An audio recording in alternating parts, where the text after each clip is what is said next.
Well, good morning. This is Pastor Bud, and welcome to Seek First. This is Wednesday, February the 10th, 2021.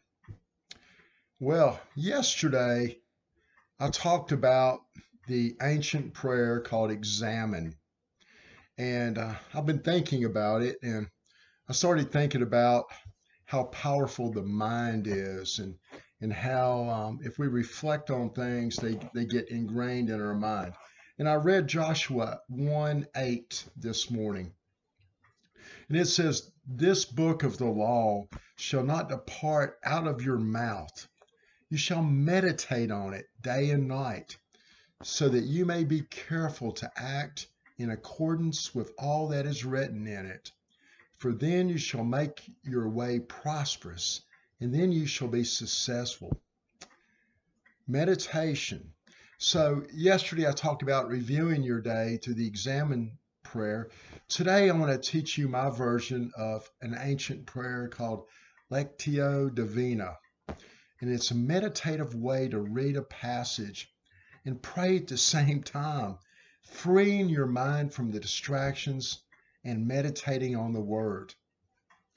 You see, we have two minds. We have a conscious mind, which I'm consciously thinking about what I'm saying to you, and we have an unconscious mind. And unconsciously, my hands have been moving. So we go about our day unconsciously as creatures of habit. And the unconscious mind, see, the great thing about the unconscious mind in this I'm teaching you is that it can't tell the difference between something real and something imagined.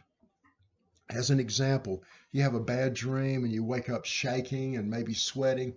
See, your unconscious mind believes what you tell it, and the language of the unconscious mind is imagination. So I like to use this in studying the scriptures and praying. Let me give you an example of how to do this. This Sunday is Transfiguration Sunday, and I'm going to be preaching from the Gospel of Mark, the 9th chapter, the 2nd to the 9th verse. And it reads, 6 days later, Jesus took with him Peter and James and John and led them high up on a mountain by themselves. And he was transfigured before them, and his clothes became dazzling white, such as no one on earth could bleach them. And they appeared to them Elijah and Moses, who were talking with Jesus. Then Peter said to Jesus, "Rabbi, is it good for us to be here?" "It is good for us to be here. Let us make 3 dwellings, one for you, one for Moses, and one for Elijah." He did not know what to say, for they were terrified. Then a cloud overshadowed them, and from the cloud there came a voice, "This is my son, the beloved. Listen to him." Suddenly, when they looked around, they saw no one with him anymore, but only Jesus. As they were coming down the mountain, he ordered them to tell no one about what they had seen until after the Son of Man had risen from the dead. So the way you do this, these are the people in this scripture: Jesus, Peter, James, John, Elijah, Moses.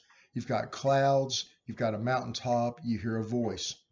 What you do, you take each person and you imagine that you're Peter and what you see and what you hear. And you do the same with James, or same with John. You could even imagine you're Elijah, hearing Peter say what he did, or imagining you're talking with Jesus. You can imagine you're Moses. You can imagine you're Jesus. Take any scripture and put yourself in it, and it becomes real to you, and it gets ingrained in your unconscious mind. This is an awesome technique. Always end with silence in solitude and thank God for your many blessings. If you don't know Jesus Christ, contact me. I'll tell you about his awesome love that'll set you free and give you happiness you never imagined. This is Pastor Bud. I hope you have a great day. This is Seek First, and I'll see you tomorrow. God bless you.